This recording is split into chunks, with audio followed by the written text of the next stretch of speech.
പിതാവ് ശ്രീ ചിദംബരനാഥിൻ്റെ സംഗീത സംവിധാന ശൈലിയെ രാജാമണി ഒരിക്കലും പിന്തുടർന്നില്ല. പുതിയ ട്രെൻഡുകൾ, വ്യത്യസ്തമായ നാദമിശ്രണങ്ങൾ, മലയാള സിനിമ പുതിയൊരു പശ്ചാത്തല സംഗീത ചിട്ടയ്ക്ക് കാതും മനസ്സും കൊടുത്തു. ഞാനും ഷാജിയും ഒരുമിച്ച് ചെയ്യുന്ന ആദ്യ സിനിമയിലെ മ്യൂസിക് ഡയറക്ടർ ജോൺസണാണ്. അന്ന് മുതൽ രാജാമണി എനിക്കും ഷാജിക്കും ഒരു കൗതുകമാണ്. അന്ന് രാജാമണി ജോൺസന്റെ കണ്ടക്ടറാണ്.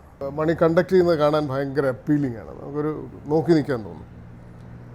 ആ കാലത്ത് തുടങ്ങിയൊരു സൗഹൃദമാണ് ഞാനും മണിയും ഷാജിയും. ഞങ്ങൾ മദ്രാസിൽ ഈ സിനിമയുടെ പോസ്റ്റ് ഷൂട്ടിംഗ് വർക്ക് കഴിഞ്ഞാൽ ഉള്ള ഈവനിങ്സ് മിക്കവാറും ഞങ്ങൾ ഒരുമിച്ചുണ്ടാവും. സിനിമയിലേക്ക് കടന്നു വരുന്ന ആളുകളുടെ എല്ലാ ത്രില്ലും ഉള്ള ഒരു കാലം. അതിനുശേഷം തലസ്ഥാനമാണ് ശരിക്കും ജോൺസണാണ് അതിൻ്റെ മ്യൂസിക് ഡയറക്ടറെങ്കിലും ജോൺസൺ അതിൻ്റെ റീ റെക്കോർഡിംഗ് സമയത്ത് ചെറിയൊരു ബുദ്ധിമുട്ടുണ്ടായി. ജോൺസണ് സുഖമില്ലാതെ വന്നു. അപ്പോൾ മണി സ്വാഭാവികമായിട്ടും ജോൺസന്റെ അഭാവത്തിൽ അദ്ദേഹത്തിന് വേണ്ടി അതിൻ്റെ റീ റെക്കോർഡിംഗ് ജോലികൾ മണിയാണ് ചെയ്തത്. അപ്പോൾ മണിയുടെ ഒരു ജോൺസന്റെ ഒരു സ്റ്റൈല് വളരെ ഡിഫറെൻ്റ് ആയിട്ടുള്ള ജോൺസൻ്റേത് മാത്രമായ ഒരു സ്റ്റൈലാണ് ജോൺസണുള്ളത്. പക്ഷേ റീ റെക്കോർഡിങ്ങിൽ മണി വേറൊരു സ്കില്ലിൻ്റെ ഒരു സ്പാർക്ക് നമുക്ക് മണിയിൽ അപ്പോൾ കാണാൻ കഴിയും. പിന്നീട് ഇങ്ങോട്ട് ഞാനും ഷാജി ഒരുമിച്ച് ചെയ്ത എല്ലാ സിനിമകളും മണിയാണ് ചെയ്തിട്ടുള്ളത്. മണിയുടെ ഡിസ്കവറി എന്ന് പറയുന്നത് ശരിക്കും ഞാനും ഷാജിയും ഞങ്ങളുടെ ഒരു കോമ്പിനേഷൻ ഞങ്ങൾ കണ്ടെത്തുന്നതിനൊപ്പം തന്നെ ആ കൂട്ടത്തിൽ ആ ഒരു ഗ്രൂപ്പിൽ ആ ഒരു ടീമിൽ മണിയുണ്ട്.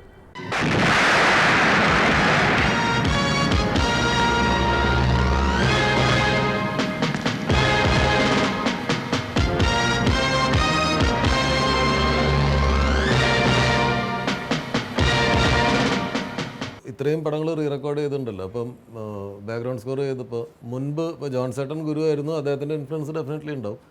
അതല്ലാതെ അത്ഭുതത്തോട് കൂടിയിട്ട് കണ്ടിട്ടുള്ള ഏതെങ്കിലും റീ റെക്കോർഡ് ചെയ്തിട്ടുള്ള ആളുകളുണ്ടോ? മ്യൂസിക് ഡയറക്ടർ ഉണ്ടാവും ബാക്ക്ഗ്രൗണ്ട്? എനിക്ക് സലീൽദ, പിന്നെ ഇളയരാജ, ഒരു ലെജൻഡ്. റീ റെക്കോർഡിങ്ങിൻ്റെ പഠിക്കാൻ എൻസൈക്ലോപീഡിയ എന്ന് തന്നെ പറയണം.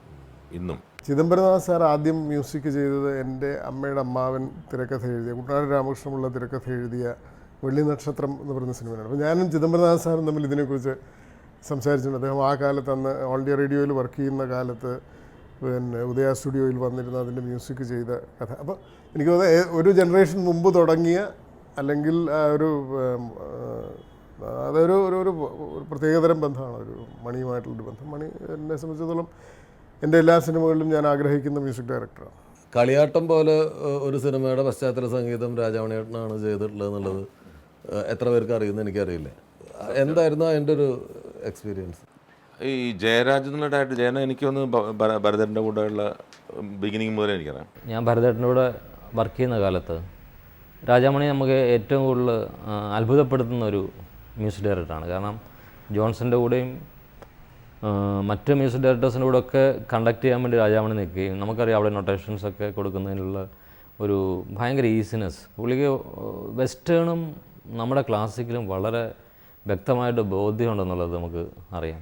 ഇപ്പോൾ കളിയാട്ടം എന്നുള്ള സിനിമ വരുമ്പോൾ അത് ശരിക്കും കൈതപ്രവണേൻ്റെ പാട്ടുകളൊക്കെ, പക്ഷേ അതിൻ്റെ അകത്ത് രണ്ട് കാര്യങ്ങളുണ്ട്. ഒന്ന് കൈതപ്രത്തിൻ്റെ ഗാനങ്ങൾ, കവിത, അതിനോടൊപ്പം തന്നെ തെയ്യം എന്ന് പറഞ്ഞാൽ വളരെ റിതം ബേസ്ഡാണ്.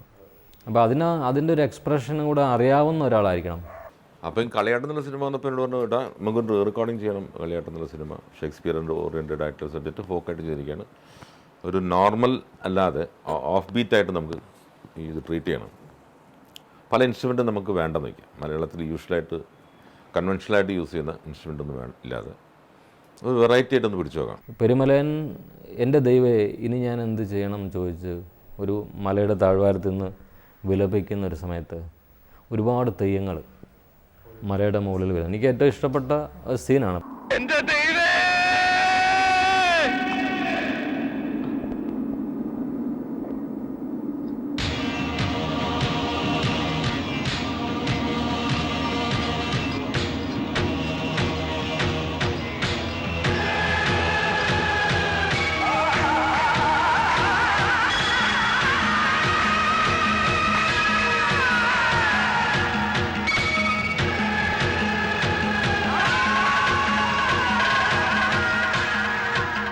അയാൾ മനസ്സിൽ ഒരിക്കൽ അല്ലെങ്കിൽ പരകായ പ്രവേശനം ചെയ്ത ദൈവങ്ങൾ മുഴുവൻ വന്ന് നിരന്ന് നിൽക്കുകയാണ്.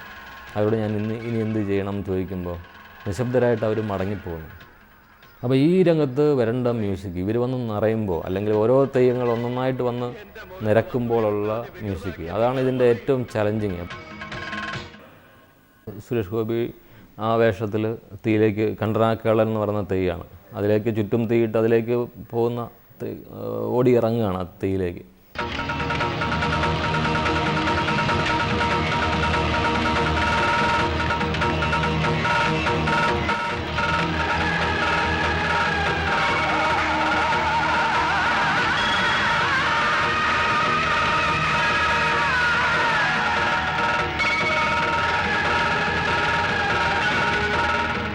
അപ്പോൾ അവിടെ നമുക്ക് എൻ്റെ ആഗ്രഹങ്ങൾക്കൊക്കെ അപ്പുറമായിരുന്നു. കാരണം പ്രതീക്ഷിച്ചതിനേക്കാളൊക്കെ ഒരുപാട് മേലെ രാജാമണി അതിന് സപ്പോർട്ട് ചെയ്ത്. അതൊരു യുദ്ധം കഴിഞ്ഞ് അടുത്ത യുദ്ധത്തിൻ്റെ ഇടയിലുള്ള നിശബ്ദത ആണ് ഞാൻ മനസ്സിൽ കൺസീവ് ചെയ്ത്. അപ്പോൾ അത് യുദ്ധം ഏത് തരത്തിലുള്ള യുദ്ധമാവാം, മരിക്കാൻ പോകുന്നവനും അല്ലെങ്കിൽ മരിച്ചവനും അവൻ്റെ രണ്ട് യുദ്ധങ്ങൾക്കിടയിലുള്ള ആ നിശബ്ദത തന്നെയാവാം. അവിടെ മഴ പെയ്ത് മാറിയതിന് ശേഷം അവശേഷിക്കുന്ന തുള്ളികളും അന്തരീക്ഷം അതാണ്. അപ്പം എനിക്കൊന്ന് രാജാമണിക്ക് ഏറ്റവും ചലഞ്ചിങ് ആയിട്ടുള്ളത് ഈ സിനിമയായിരുന്നു. കളിയാട്ടമായിട്ട് കമ്പയർ ചെയ്യുമ്പോൾ ശാന്തമായിരുന്നു കൂടുതൽ ചലഞ്ചിങ് ആയിരുന്നു എനിക്ക് തോന്നുന്നു. നന്ദൻ എന്നുള്ള സിനിമ എഴുതിയ നന്ദൻ എന്നുള്ള സിനിമ ഞാൻ 3 ദിവസം കൊണ്ട് തീർത്തത് ആ സിനിമ. കരിയറിൻ്റെ തുടക്കത്തിൽ ഒരു പിടി നല്ല ഗാനങ്ങൾ ചിട്ടപ്പെടുത്തി അദ്ദേഹം പിന്നീട് പൂർണ്ണമായും പശ്ചാത്തല സംഗീതത്തിൽ ശ്രദ്ധ കേന്ദ്രീകരിച്ചു. കുറച്ചേറെ വർഷങ്ങളുടെ ഇടവേളയ്ക്ക് ശേഷം അദ്ദേഹം പൂർണ്ണമായും ഒരു സിനിമയിലെ ഗാനങ്ങൾ ചിട്ടപ്പെടുത്തുന്നത് എൻ്റെ സിനിമയ്ക്ക് വേണ്ടിയിട്ടാണ്. എൽസമ്മ എന്ന ആൺകുട്ടിയാണ് ആ ചിത്രം. സിനിമ റിലീസായി, പാട്ടുകളെല്ലാം പുറത്തു വന്നു കഴിഞ്ഞു. പിന്നെ സിനിമയിൽ അഭിനയിക്കുകയും ചെയ്തിട്ടുണ്ട്. അത് എങ്ങനെയാണ് അത് എന്ന് പറഞ്ഞാൽ നമ്മളറിയാതെ ട്രാപ്പ് ചെയ്യപ്പെടുന്നത്. എന്നാൽ ഈ hello my dear wrong number എന്നുള്ള സിനിമ കമ്പോസിങ്ങിന് ഞാൻ രഘുവേട്ടനും കൂടി പോയി പാട്ട് റെക്കോർഡ് ചെയ്തു. അത് പ്രേമനോടോ നീ ആ ഷൂട്ടിങ്ങിൻ്റെ സമയത്തൊന്ന് വരണം കേട്ടോ. അപ്പോൾ അതിലൊരു പാട്ട്, ഒരു സ്റ്റേജ് സോങ് ഉണ്ട്, നീ നീ നീ എൻ ജീവൻ എന്നോ.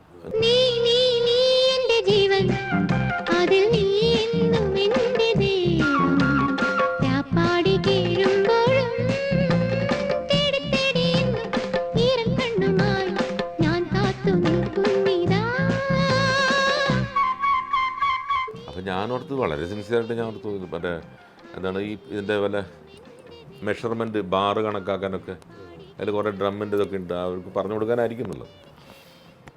ഗീത ഹോട്ടലിൽ താമസിക്കുന്നത് ആനന്ദേട്ട പ്രൊഡ്യൂസർ.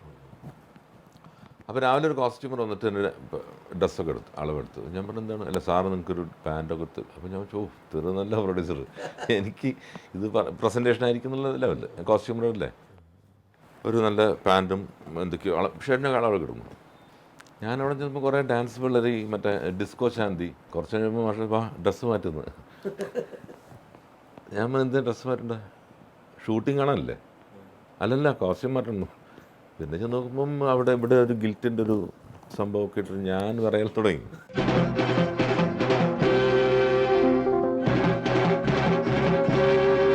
ജന്മം തോറും നിന്നെ തേടി കേഴുന്നു ഞാൻ ഗാനമാ, ജന്മം തോറും നിന്നെ തേടി കേഴുന്നു ഞാൻ ഗാനമാ. അതോടുകൂടി നിർത്തി. ഗുൽമോഹറിലെ വില്ലൻ കഥാപാത്രത്തെ ഓർമ്മയില്ലേ? ബിപിൻ റിച്ചാർഡിൻ്റെയോ അല്ലെങ്കിൽ ഒരു നാനാ പട്ടേക്കറിൻ്റെ ഒക്കെ പ്രൊഫൈലുള്ള ഒരാളാണ് രാജാമണി. പിന്നെ ശബ്ദം, അതിഗംഭീരമായ ശബ്ദം. പക്ഷേ നമ്മൾ അഭിനയിക്കാൻ താല്പര്യമുണ്ടോ അല്ലെങ്കിൽ അഭിനയിക്കാൻ വരുന്നെന്ന് ചോദിച്ചാൽ മാത്രം ഒരു തരത്തിലും അടുക്കാതെ മാറി നടക്കുന്ന രാജാമണിയാണ്. ബായ് ഒന്ന് വരണം കേട്ടോ, നമുക്കൊന്ന് കൂടണം. അപ്പോൾ ഞാൻ ആലോചിച്ചതേ ഈ പാട്ടിൻ്റെ വല്ല ശ്ലോകമൊക്കെ ഉണ്ടോ, അങ്ങനത്തെ പടങ്ങളത്ര ഓഫ് ബീറ്റല്ലേ, അതൊക്കെ ചെയ്യാനായിരിക്കും. ആരാടാ എഴുതണമെന്നൊക്കെ വെച്ചാൽ അതൊക്കെ നമുക്ക് ആരെ കൊണ്ട് എഴുതിക്കാം, നീ ഒന്ന് വാ. പെട്ടെന്ന് എൻ്റെ പ്രൊഡക്ഷൻ മാനേജർ സജി വിളിച്ച് പറഞ്ഞു, ചേട്ടാ നാളെ കാലിക്കറ്റിലേക്കുള്ള ഫ്ലൈറ്റ് ബുക്ക് ചെയ്യുന്നുണ്ട്, കാലിക്കറ്റ് വന്നാലും അവിടെ നമുക്ക് വയനാട്ടിലേക്ക് പോകാം. ഞാൻ പറഞ്ഞു പാട്ടിൻ്റെ കാര്യത്തിൽ ഇത്രയും ദൂരം ട്രാവൽ ചെയ്യണല്ലോ, എനിഹോ പോയിക്കളയാൻ രഞ്ജിയൊക്കെ ഉണ്ടെന്ന് പറഞ്ഞു.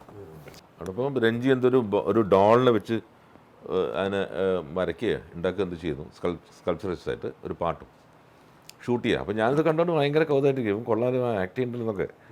രഞ്ജി ആക്ട് ചെയ്യുന്നത് നമുക്ക് ആദ്യമായിട്ട് കാണുന്നു. അങ്ങനെ തിരിച്ചു വന്ന് അവിടെ നിന്ന് ടിഫിനൊക്കെ കഴിച്ച് തമാശ എന്തെങ്കിലും ട്രാവലിംഗ് ഒക്കെ ഉണ്ടായിരുന്നു, സുഖമായിരുന്നു. Okay right. അപ്പം അപ്പുറം ഒരു ജീപ്പ് കിടപ്പുണ്ട്, ഈ വില്ലന്മാർ വരുന്ന ജീപ്പ്, വലിയ ലൈറ്റൊക്കെ ഇട്ടു. അപ്പോൾ അതിന് വണ്ടീൻ്റെ ഡ്രൈവർ കാണുന്നില്ലടോ, ഒന്ന് ആരാടാന്നൊക്കെ പറഞ്ഞ് ബൈ ഒന്ന് വണ്ടി ഓടിച്ചെന്ന് ഇവിടെ കൊണ്ട് നിർത്തിക്കുന്നു. നമ്മൾ വണ്ടി ഓടിക്കുന്നത് എക്സ്പെർട്ട് ആയതുകൊണ്ട് ഒരു തമാശ, ജീപ്പ് ഓടിക്കാമല്ലോ, ജീപ്പ് ഓടിച്ച് ഞാൻ കൊണ്ട് നിർത്തി. അതിന് വേറൊരു കാസ്റ്റ് ഇല്ല എൻ്റെ മനസ്സിൽ ഇപ്പോഴും. അതിന് വേറൊരു പലപ്പോഴും അങ്ങനെയാണ്, നമ്മൾ ഇതാണ് ആപ്റ്റെന്ന് തോന്നുന്ന ആപ്പിയറൻസ് ഉണ്ട്. പക്ഷേ രാജാമണിക്ക് അത് അഭിനയിക്കുന്ന സമയത്ത് അദ്ദേഹത്തിന് അറിയില്ല ഇത് ടേക്ക് എടുക്കുകയാണെന്നുള്ളത്. അപ്പോൾ ക്യാമറ റോൾ ചെയ്യുന്നവരെ അറിയില്ല.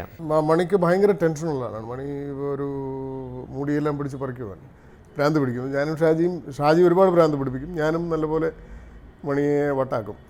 അപ്പോൾ അതിൻ്റെയൊക്കെ ഒരു ഔട്ട്പുട്ടാണ് ഈ അവസാനം വരുന്ന ഈ ഒരു മുഴുവൻ ഒരു സംഘർഷവും അനുഭവിച്ചതിന് ശേഷം ഉണ്ടായി വരുന്ന ഒരു മ്യൂസിക് തന്നെയാണ് മണിയുടെ ഒരു ഐഡൻറ്റിറ്റി ആയിട്ട് പിന്നീട് മാറിയ ഈ കമ്മീഷണറിലെ പോലെയുള്ള തീം.